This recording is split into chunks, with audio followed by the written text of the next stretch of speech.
काहे करेला तू नहीं नहीं पिया। कितना मानती हो यार। न मन फूट जाइब मोटाई हो दादा, छोटा कैसे घोटाई हो दादा। अरे आई हो दादा, अरे आई हो दादा, तमे हरी मिलल बिया हमारा के गाई हो दादा। दोनों बेरा तू बना के पी हो जाए हो दादा।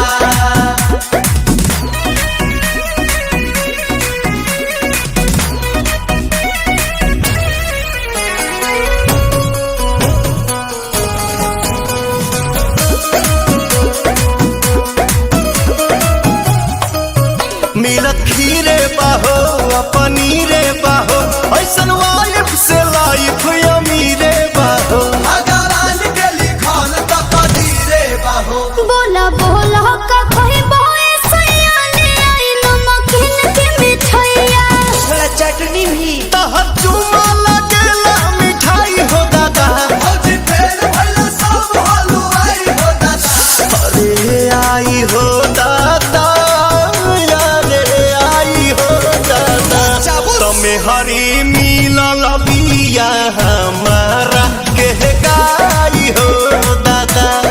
दोनों बेरा तू बना के पी हो जाए हो दादा।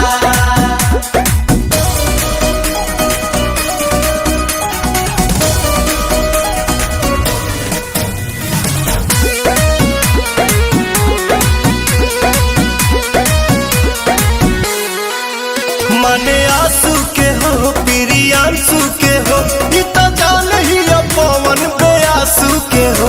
रोजे गोड़वा दबावेली सासू के हो।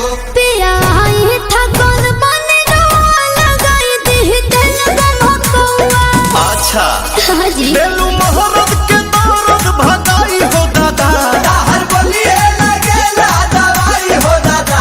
अरे आई हो दादा, अरे आई हो दादा, तुम हरे मिलल बिया हमारा के गाई हो दादा। दोनों बेरा तू बना के पी हो जाए हो दादा।